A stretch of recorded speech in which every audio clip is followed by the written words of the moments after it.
Okay. All right. So thank you.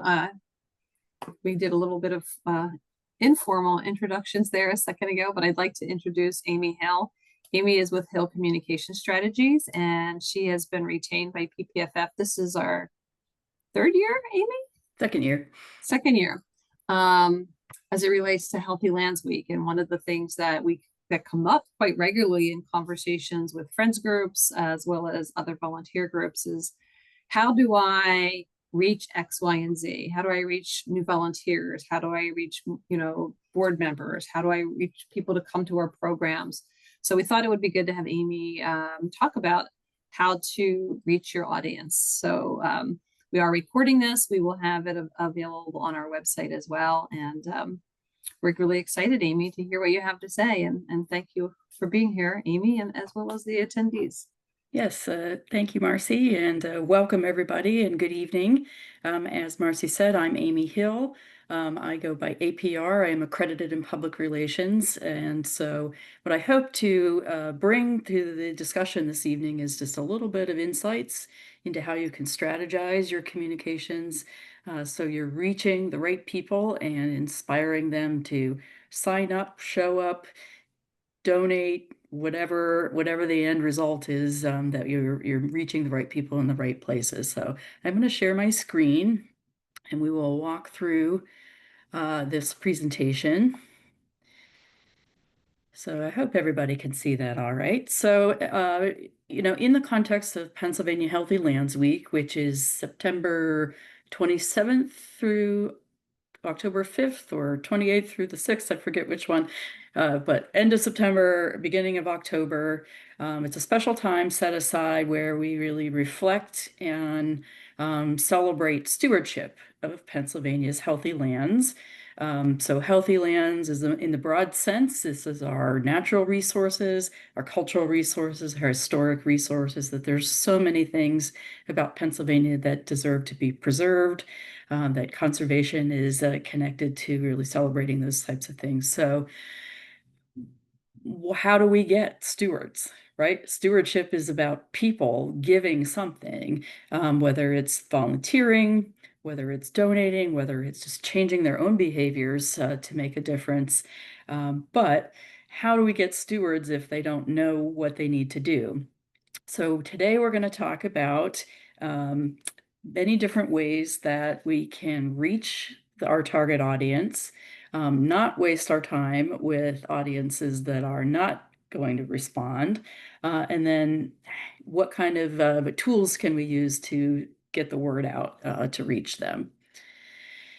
So effective communications is a result of a process, a planning process. So you might have done some strategic planning for your organizations or in your day job or wherever you are working towards some kind of common goal.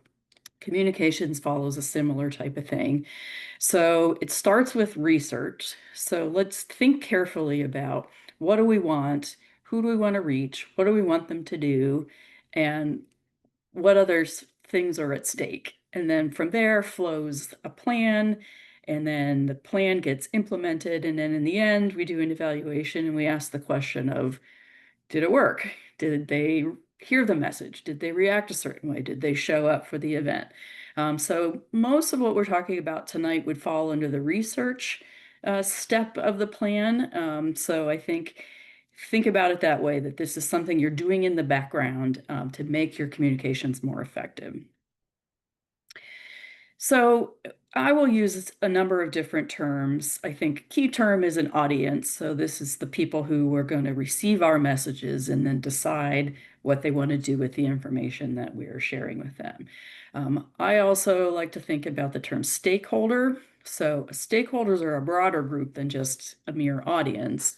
Stakeholders can be anybody who can make or break your success. So these are definitely the people we're trying to reach. So we want them to show up, but they could also be messengers. They could be all kinds of different people. But the question that we're asking here is, what result are we trying to achieve? So if your goal is to get more volunteers to show up for a work day, a trail maintenance day, or maybe you want volunteers to help you with a festival that you're holding that's going to be a fundraiser for your group. Or maybe you're just trying to grow your membership or recruit members for your board of directors. These are all different, results that you're looking for people to fulfill those roles. So who is affected? Who cares about this? What's in it for you? What kind of need are you trying to fulfill? What's in it for them? Why would anybody choose to sign up for your type of thing? It's important to think about what's in it for them.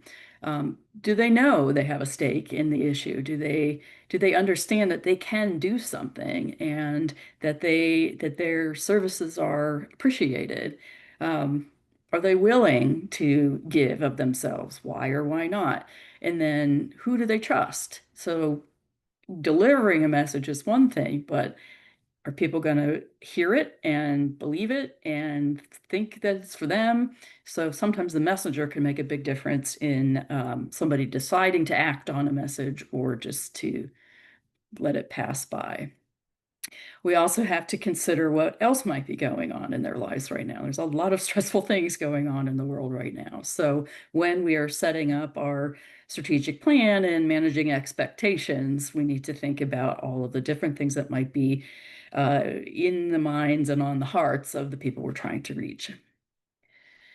So let's do a little exercise. I know there's just a few of us here this evening, but let's think about some of the different audiences that we might be trying to recruit. Marcy, you can set us up with like a little sticky note whiteboard type of activity. Do I need to stop sharing my screen? Oh, no, you can do it. Great. So I think you can just pick a sticky note from over here on the left. Now everybody can interact with this. I'm going to pick blue and place the sticky note, and then yeah, we'll increase the font size so we can all see it. I'm going to say, for me, I'm trying to recruit volunteers.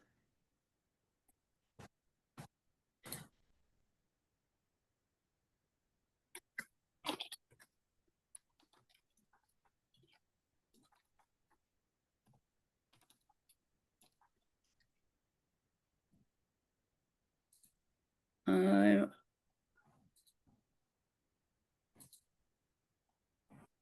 also, in my spare time, one of the volunteer activities that I do is I'm a member of the board of the Susquehanna Appalachian Trail Club, and we're trying to recruit some new board members.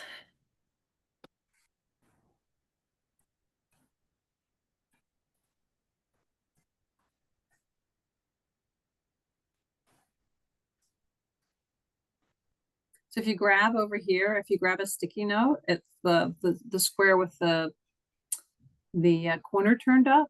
You can drag it and drop it somewhere and write on it. If you click on it first, you can pick a color, and then you can move it to wherever you want.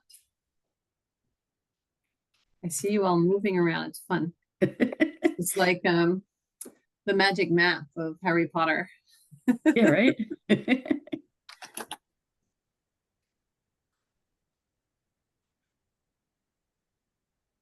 I'm not sure what's happening. My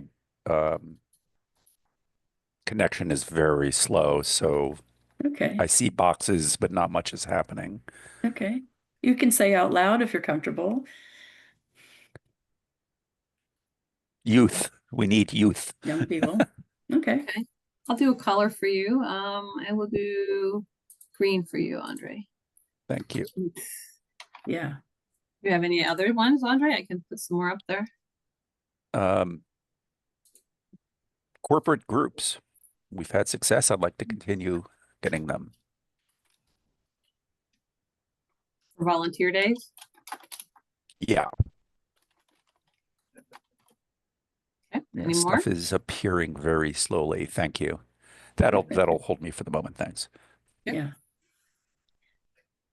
So I see some themes here, board members, volunteers, And I think like corporate groups as volunteers, now that's, drilling down even better, which is excellent. It's an excellent way to define your audiences, is that that's more of a niche that you can focus on. And there's, special ways to connect with them so you don't waste your time on a wider crowd that might not fit that. So that's great.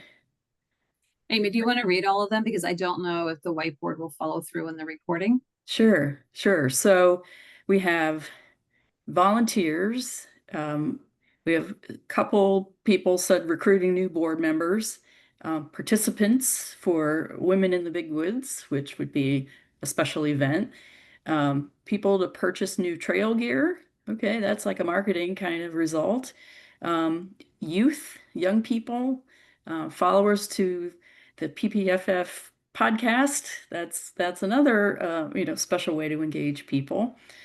So I think those are all some excellent suggestions, and I imagine that some variation of all of those would be common to probably every one of the Friends group and anybody else really who's working in some kind of volunteer and nonprofit space. So I think that's great. So any last call for any other ideas?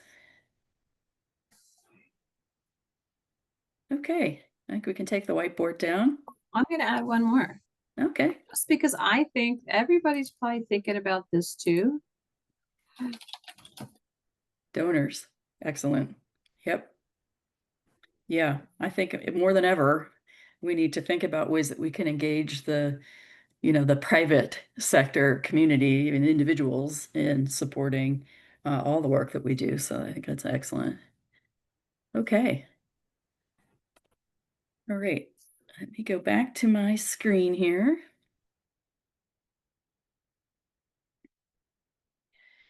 So we mentioned a number of targets, right? So thinking about those targets, who else has a stake? So this could be, when we talk about stakeholders, this could be who are those potential?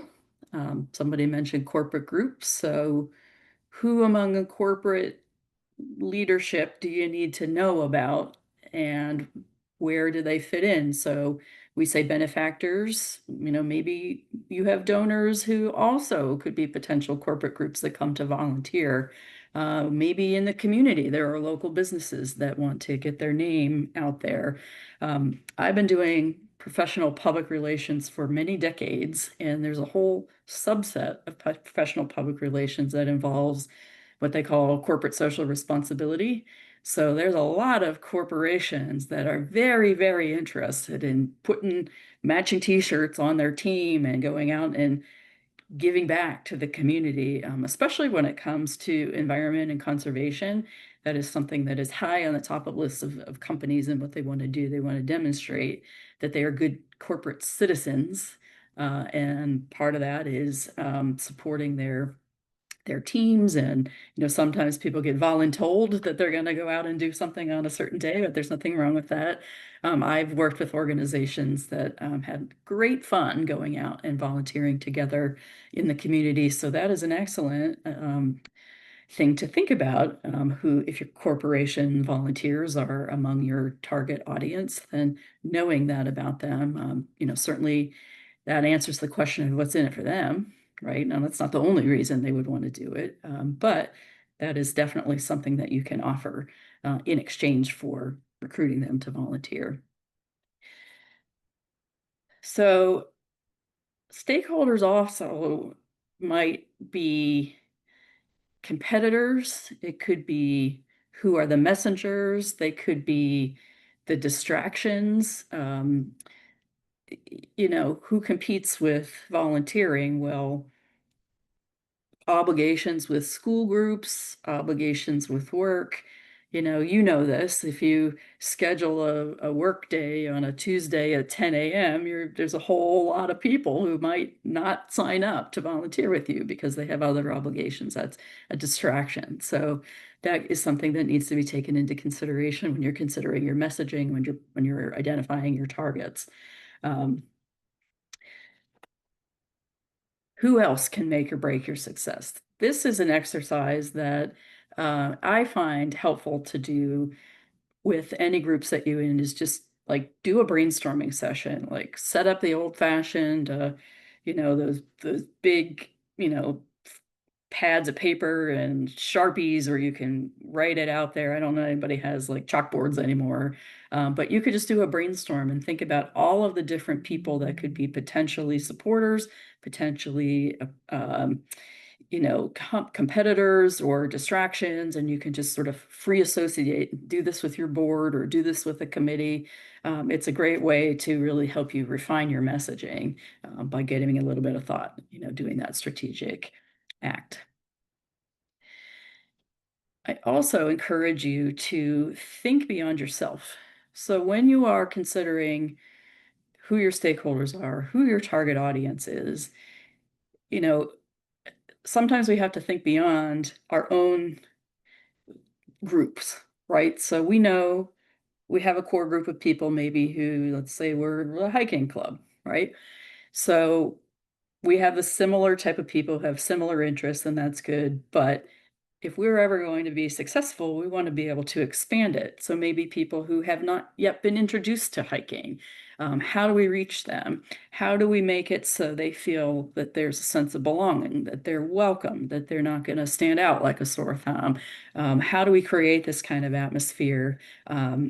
What would the experience be like from a different point of view? I know Marcy and Parks and Forest Foundation have done some wonderful things in the state parks for people who perhaps require the use of a wheelchair, or the park that has the special viewing area for people with color blindness.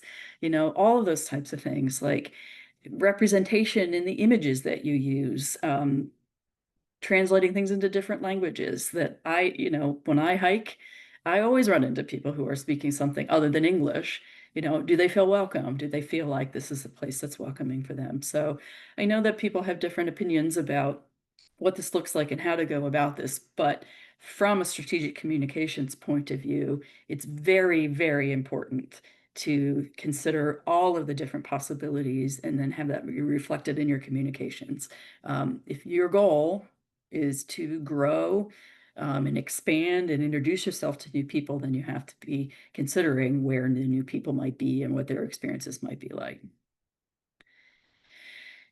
So you've done the work of considering who is your target, what do you want from them, what will they get from you? So now how do we communicate to them? Where are they going to hear your message? Because shouting it into the wilderness is not going to recruit you any new volunteers. So let's start with another poll here, just out of curiosity.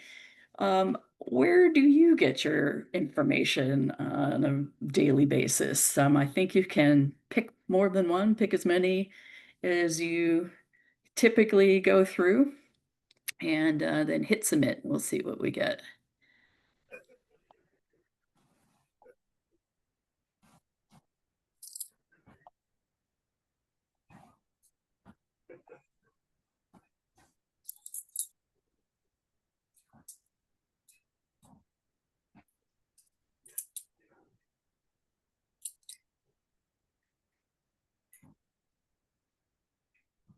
So Marcy, I think you can share the results when you're.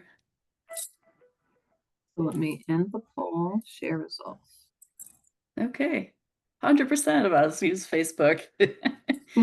That actually tracks with a lot of the research that they're doing, that not everybody really shares things on Facebook, but almost everybody, a sizable number of people in the world check Facebook every single day. So that's pretty cool. I appreciate you sharing that information with us. So as you consider who your targets might be and think about where they're getting their information, so you want to be where they are, right? Knowing where your targets are, where they get information, and who they trust can be really helpful. So I'm sharing this infographic that I got by participating in the American Marketing Association. It was like a 2-day social media boot camp that they did where they shared all this information about how to really engage people.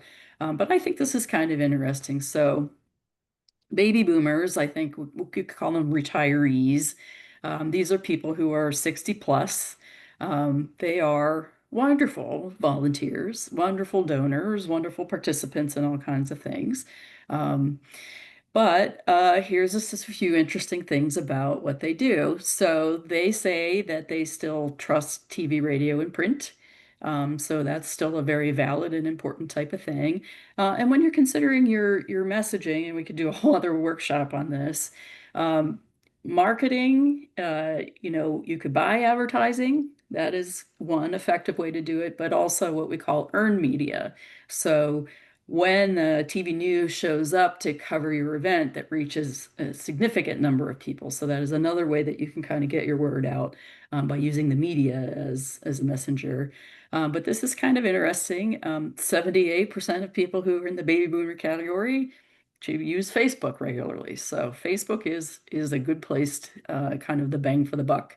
Now, that said, again, we won't have time to get into this tonight, but finding somebody to help you learn the algorithms so your messaging on Facebook gets in front of the people that you want to reach. And there's a lot of really cool ways to take advantage of that technology to get that out there. So Generation X, that's, people forget sometimes. I think about Generation X. They're kind of no nonsense group of people. They really get to the point. I think they are the ones that will do a little more research before deciding what to do or what to buy. But again, if you look at this number here, 80% are active on Facebook. A lot of them are engaging on LinkedIn. So these are the kind of more seasoned professionals, I guess, out there.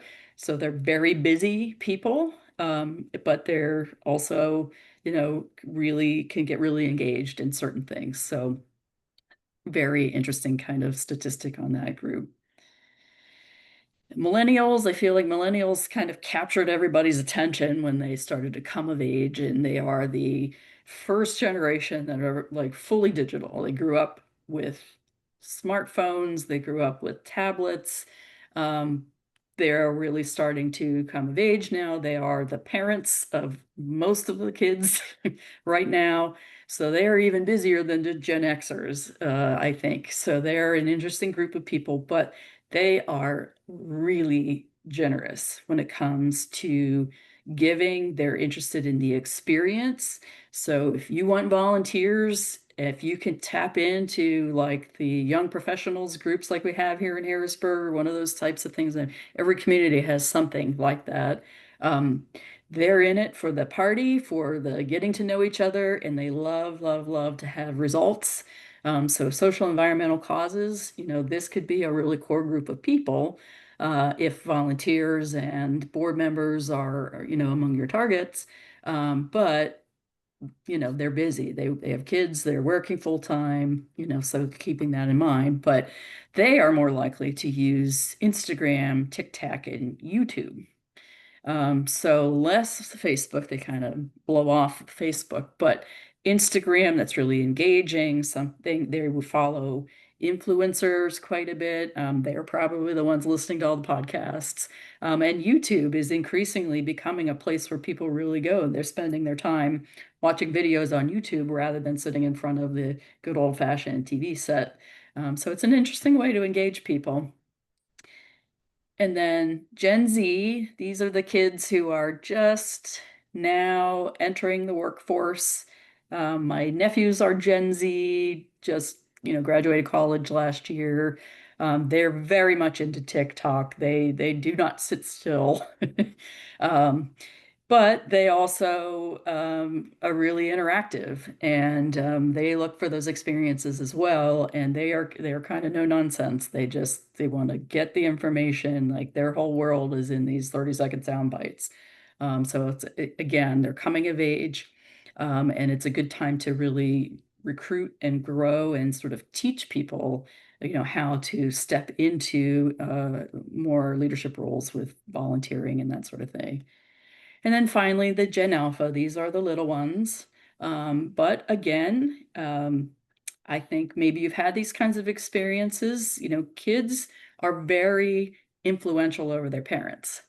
So, anybody under the age of 13 can't do anything without parental permission. But if they're interested in going out and learning something about in the state park, if their scout troop is doing something fun, they can be a really influential audience to connect with, because they can be, really excited about something and certainly kind of fun. And I think, one of the targets we mentioned earlier was youth. Maybe you start them when they're, Cub Scouts and Brownies and, whatever age that is. It can be a way to really introduce them to things and then grow them into stronger supporters in the past. So that is a quick overview. Now, there are lots of statistics out there. If you do the kind of research where you identify who your gettable group is, you can dig deeper. I use AI for these types of things. Where do, Generation X people in central Pennsylvania, where do they volunteer? You'll be surprised at what kind of stuff you can get out of those types of searches. So think about who you want to reach. Think about what you want them to do. Think about what they're listening to. Will they recognize themselves in your communication? So you want more Gen X, soon to be empty nester type of people to get involved. Who are they following? What podcasts are they listening to? Where are they getting their information? So that's how you can decide who your target audience is. So we have a few minutes here. I know we're a small group, but I would like us to kind of go through a little group project here, where we can talk through a scenario where we're recruiting volunteers for a trail maintenance workday. So this might be something that applies to you, or you could fill in the blank with whatever type of recruiting you want to do. But before we get into this, Marcy, you want to do some Q&A now or wait till the end? Oh, I didn't realize sorry, I wasn't muted. I would say let's take a minute and answer it, do Q&A, and then we'll do the group project. Okay. Well, a question, you just mentioned using AI. Could you be more specific? Yeah, so some things like ChatGPT, or I have Copilot that kind of comes with my Microsoft product. So I'm not endorsing one or the other. But I find sometimes when I'm doing research on something that entering the question into an AI search engine gives me a little more sophisticated response, and links to the kind of original source that it drew from. So Google and all the other more standard search engines get good results, but sometimes, again, depending on the search engine optimization, you might have to scroll through lots and lots of results before you kind of get an answer. But I have found using AI, I get really helpful results. Now, I never use AI as is. I always use it as kind of a starting point, and then I dig deeper. So I'm all about kind of original sources and connecting to the actual human studies and surveys and analysis and that type of thing. But I mention that because it can feel like a lot, especially when you're a volunteer organization and you're trying to put a communication strategy together. Like, you're welcome to hire me to help with it, but nobody, most people don't have the means or the time to do that. So things like doing that kind of searching can be really useful, where you can put a little bit of professional strategy into your thinking with tools that are readily available. Yeah, Marcy, another question. Well, I just want to build on that because I use AI probably the opposite way. So Okay. just want to put that perspective is I will use AI. Like if I write content for something, I will put it through. I've used ChatGPT. I've tried Claude, which there was recently a review between ChatGPT and Claude, and I've tried Perplexity, but I find that I like ChatGPT the best, and it scarily knows me well now. Creepy. It's kind of creepy. You've taught it. You've taught it how to, Yeah. I will ask it, I will like write content and then I'll say, now take this content and make it for Facebook, Instagram, Mhm. target it to millennials or Gen Z, and I would ask it to do that. Take it, and I'm known for words. I use a lot of words, take this same piece and create it for the too long didn't read, TLDR, Mhm. shorten it as short as you can. And so it's been a really good tool for that. And Mhm. sometimes they'll even build in the little emoticons with it so that you can just cut and paste and move it Yeah. into your social media Yep. platform. Yeah, that's excellent. That could be a whole other thing worth exploring sometime. But I think, the point that I wanted to make is that you can, as a mere mortal, do strategic communications planning by thinking carefully about who you want to reach and then asking those questions. You know, a low-tech way to get some good information is to talk to the people who are already showing up as volunteers. What made them decide to sign up? What brings them here? What do they enjoy the most about this? Who do they know that they think we should reach out to? Sometimes the most effective communication is that peer-to-peer friends saying, "Hey, come with me next time we do this. It's so much fun." And, here, you think it's this, but it's not like that at all. Like, come see for yourself, those types of things. So I think thinking carefully before you start sending out those communications is really, really helpful, because just a little bit of thoughtfulness. That's really what it boils down to. It doesn't have to be high tech. It's really thinking carefully about who we want to reach, what do they need to hear, you know, refining that mutually beneficial relationship, because that's at the core of what public relations and communications is really all about, is that you find something you have in common. You have something that you need, they have something that that they want to get out of it, and so communication is what draws you together and turns it into action. Um, so let's talk about this group project. I saw that Dan had his Oh, microphone I'm on, sorry, so Dan, you I might missed have a that. question. Yes. No, I'm fine, thanks. Okay, we can certainly get to a few more questions at the end, but so let's talk about this. Okay, so you have a work day coming up. Let's say it's in the spring and you need some extra helping hands. We're going to be tackling trail maintenance that could involve moving things. It could involve invasive species. It could involve moving rocks, like whatever it is. We'll just set the scene here. So what is the demographic of our target audience? Like who do you think we should reach out to? Well, I usually need people who can push heavy wheelbarrows and lift heavy things. Okay. Strong young backs is what I'm looking for. Strong young backs. Okay. Yep. Yep. People who are willing to get dirty, right? People who aren't afraid of the poison ivy, snakes, bugs, scratchy things, itchy things. Right? Okay. So young people. Dan has his microphone on. Go ahead, Yep. Dan. Uh, yeah, unfortunately, yeah, this is something our particular group really doesn't do. So I don't have a Okay. whole lot of experience to share. But yeah, again, I would have to agree. You kind of want to target younger, Hmm. not to disparage, the older folks, but Right. Trail work's difficult and Mhm. can even be a little hazardous. Right. Uh, Right.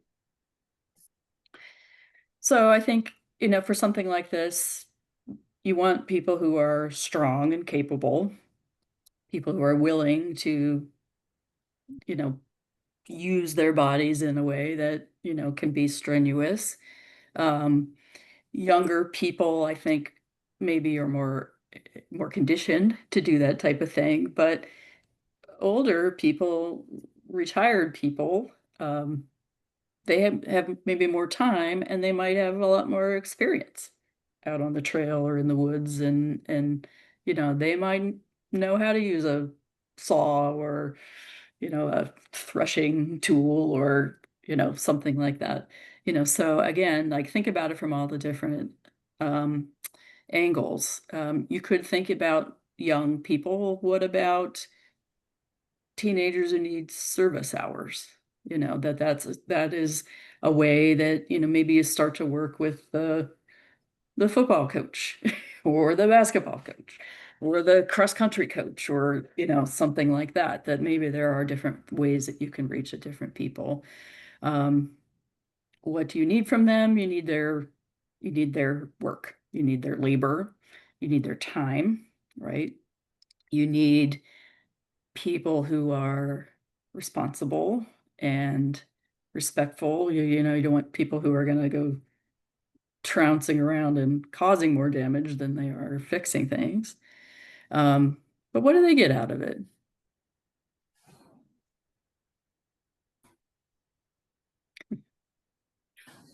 Well, you One of the mentioned the service hours, and that is not trivial. Hmm. And I always tell the younger volunteers, this is satisfying. What the walkway that we just finished, you'll be able to look at this Hmm. into the future every time you come down this trail, maybe years from now. Hopefully it'll be there and you have that satisfaction. Yeah, yeah, that's a good selling point, I right? was gonna add, like, loneliness right now is an epidemic, and it's Yeah. that recently I was reading, like, the most lonely demographic are young men, and Mm. then seniors. So to me, trail building is part of making connections, Hmm. maybe meeting new people with a shared interest, or learning about a new place where you would then feel more confident to visit. Hmm. I guess the other thing that went through my head earlier with the demographic is this is potentially a good corporate volunteer Hmm. opportunity. It depends on what type of trail work you're doing. Um, it could be something that, if you're sending people out with shears and cutting back the greenery, that's pretty much open to anybody. And if it's a Hmm. level trail, you could attract maybe people that are other able to come Yeah. out and Hmm. participate. So to me, it all depends on what is the trail and what is the need. But I Hmm. think combating loneliness is a big thing that I think Yeah. is important for Yeah. people to consider. Yep. I know, sometimes there are, after the work day, let's have a picnic. There's you could turn a social component into it as well. I think that's definitely something. Even something simple like, passing around, anybody wants to share their information if they want to go hiking after they're done with this, like, you can use connections that way to address loneliness. And I think, this is a good example of something too, when you start to communicate, people might not, like, raise their hand and be like, I'm really lonely, please invite me. Like, that's not necessarily something that people will even be conscious of. But if you can use in your communications, everybody's welcome, you know, we will assign you a buddy. We will, find ways to kind of make those introductions easy for people so they don't feel like they're showing up as an outsider with a bunch of people who already know one another. So I think there are ways that you can be inviting to people who are brand new, and you can whatever it is, you could say, everybody must, everybody will go through the orientation together, kind of a thing, and then you have an icebreaker or something like that can go along Yeah. with it. And this wasn't trail maintenance, but a few weeks ago, we had a festival day. And we enticed volunteers by pointing out, first of all, we're going to feed you. Mhm. We're going to have plenty of food and drink. And we also had T-shirts, Yes. volunteer T-shirts for Yep. them to Yep. promote a sense of teamwork, cohesion, etc. Yep. You throw in some stickers in there, you've got a very winning combination. People are very proud to wear T-shirts. They're very, like I didn't put it, this is a new water bottle, but sooner or later, I'm sure it's going to be covered with stickers like some of my others. People love those kinds of things. So that is not a significant thing that they get out of it, but it can, certainly lift up and make it feel special. I think that's great. I think one of the other things that can be really helpful is encouraging people to do social media along the way, like while you're doing it, and then um, they can tag their friends, they can, some of the things that they do now that are just sort of like ongoing stories, or even, real time kind of adding things that show off the fun. So maybe that's one of the things that you get a regular volunteer to do, is to say, okay, your job is less of the, moving the logs and more of just taking pictures and videos of everybody having fun today and then sharing it. So that can be a really engaging way to expand what people know about what this is all about. I also think something like this, that because YouTube is increasingly a place that people go, that you could do a little tutorial. You could do a little like day in the life of a trail volunteer. And you could just show and tell some of the fun things and the people having fun, and little interviews with people. It doesn't even have to be that high level production. But that can be something then that people could see and be like, oh, that does look like fun. And then the next time you can promote it to followers of your YouTube channel. Marcy, did you have a question? I just want to, when Andre was saying about the trail, and I'm thinking about when you had the volunteers laying the bricks. One of the things that when we were looking at the Pennsylvania Outdoor Corps, the young people participating really wanted something that they could show other people that they did it. Yeah. So, that language, Andre, was spot on of, look, this is what you're doing, but you can bring your friends, you can bring your family out. And if it wasn't something they could show their friends, if they understood the long-term purpose of it, so like if you're pulling invasive plants, if they understood what that value was, they were more apt to be excited about the project. So I don't know if that's like a subcategory of what do they get out of it, but understanding the value of the project or the value of the volunteer service, like this festival isn't going to happen unless, we have help, and you're doing, you're connecting people to the park, that type of thing. Right. If you go back to the demographics that we shared, some of the different generations, that knowing that they've done something good for the environment could be really meaningful to some people. Knowing that they've made connections and made new friends can be meaningful to a different group of people. So maybe you have all of those things, that you could have intergenerational results of whatever the event is. We just kind of randomly picked this example of trail maintenance because certainly tying it into Healthy Lands Week, that's kind of one of the most obvious thing. But I think your opportunity to put your brand of your organization on engagement with people is infinite. So if you think about these different tools for engagement, you could do a series on YouTube just about personal responsibility for how you could take care of Pine Grove Furnace State Park or World's End State Park, or whatever organization you're representing. You could do just a lot of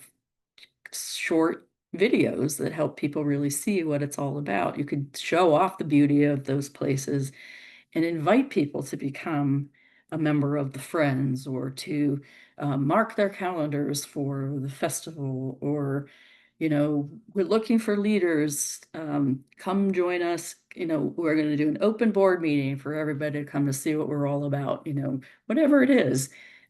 Just thinking strategically about who you're after and what you want from them. And the critical thing is, what do they get out of it for doing it for you? I think you'll find you'll be much more successful in your communications. So I think we can stop there. I guess we didn't get to the question of where will we direct our communications, and we kind of hinted at all that, you know, so let's just to round this out. Where will we direct our communications to recruit some volunteers for a workday? I will say both of these groups that are here have very good Facebook pages and Excellent. social media. So they have a strong presence in that space. Yep. And they both do good newsletters. Yep. It's excellent. And we blast email our membership, which is not a huge number of people. Mhm. I will admit I was surprised recently as we started to expand Facebook that there were people who said, "Oh, I wish I had known about this event," which we had advertised, or the state park itself had advertised in Mhm. their online, the DCNR online calendar, on kiosk. You know, it's stapled all over the place. We put it on Facebook several times, and I was still astonished at the people who jumped out afterwards and said, "Oh, I wish I knew this was happening." And I don't know how else to reach them without an expensive campaign. Yeah. But obviously, we're not hitting all the right places. You know, Andre, I was looking for something on the state park calendar recently. Actually, it was the Fall Furnace Fest, and I could not find it. So I don't know if it isn't there, but different ways of searching. I didn't find it to be very user friendly. So unless somebody knew specifically a date of something or specifically what they wanted, you couldn't find it. So I agree. that, Yeah. yeah, Can be tough. That is kind of Facebook events, I think, you know, are good because they target audience. They right. find people. You know, things Well- pop up in my feed all the time because the algorithm knows Right. quite well. The Right. algorithm, because you've engaged a lot with them. But if you want new people and all of that, then it helps when, if your people are engaging and sharing, and then they see it. So the more engagement that your posts get by anybody, the more likely it will show up in other people's feeds, people who don't already connect with you. And so it is a bit tricky. You can also make an impact with not a lot of money on a paid boost of things once in a while, that I have seen more effectiveness in spending $100 to boost a Facebook post compared to buying an ad in like a local newspaper or something like that. So again, it could be something that maybe you have a donor who would underwrite that type of thing. And then you can really refine the demographics who would see it, because that can be helpful. And then, you know, again, sometimes it's fun to just kind of play around with it a little bit too. Just see, videos are time and time again much more engaging than static photos. Reels and stories on Facebook and Instagram, you know, get a lot more engagement. But sometimes, like, if you miss it, you know, so it's good to have a mix of different things that you're doing to promote your event and that type of thing. But the most effective thing is that natural organic content. So if your people who are already engaged with you are tagging you and sharing and that type of thing, then that's how lots more people will hear about it. Yep, promoting events, that can really vary by park, because I know at our park, we kind of have the opposite problem. It's a small park with very limited parking capacity. So we want to promote our events, but we have to be careful that we don't over promote. Yeah.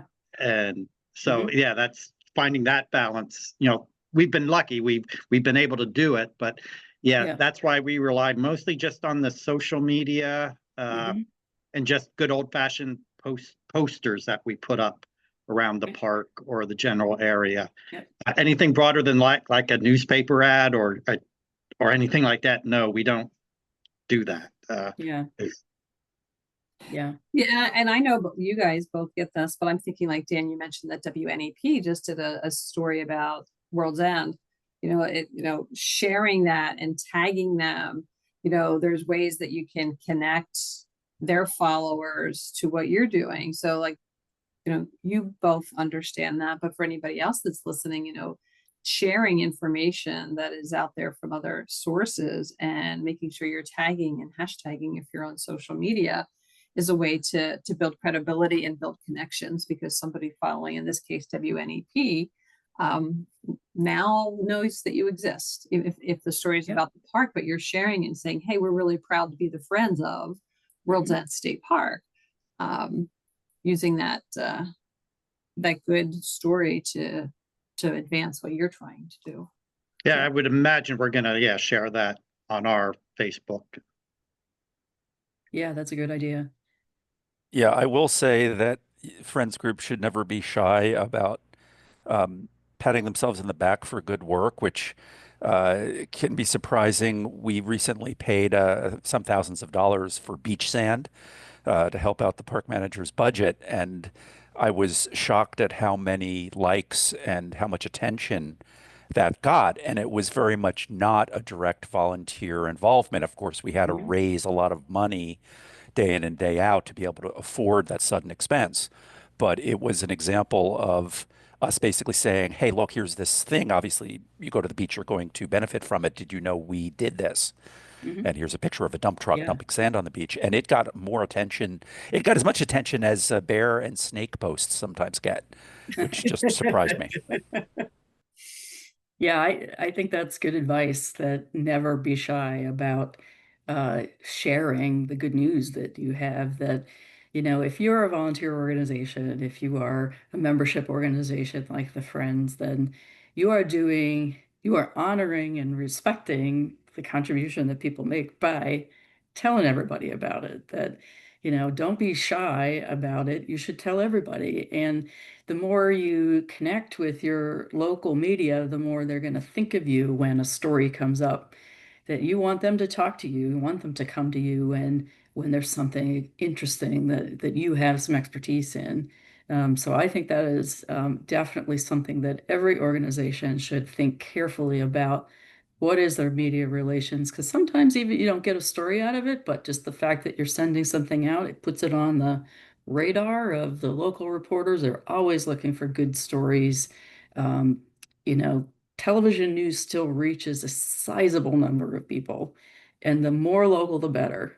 So don't assume that they're not interested in what you have to say. Then you might get preempted by some other big news story or whatever, but still keeping them in the loop can be really, really, really effective. So that comes to the end of the presentation. If there are any other questions, I think we probably have a couple more minutes left. Amy, I want to thank you. I also want to acknowledge that the Department of Conservation and Natural Resource Community Conservation Partnership Program, we had a grant to help bring this presentation to the audience here tonight, as well as posting it on the Healthy Lands Week website, as well, and the PPFF website, and the American Association, AARP, also had provided some funding to help think about how we create more inclusive events and volunteer opportunities. So I want to acknowledge both of those donors here as well. But thank you, Amy. And Amy's contact information is up here. If you haven't been to the Healthy Lands Week website, check it out. We're going to be doing an A to Z of being stewards through the month of September. So there'll be a lot of content that you can repost on your own social media. So September 1st is coming really fast. Yes. Thank you. Thank you, Amy. Thank you both. I'm glad you were here. Cool. Thank you. I'm going to stop the recording in case there's any last minute questions, but it looks like people are leaving. All right. Thanks, Marcy. Have a good night. Yep. All right. Thank you.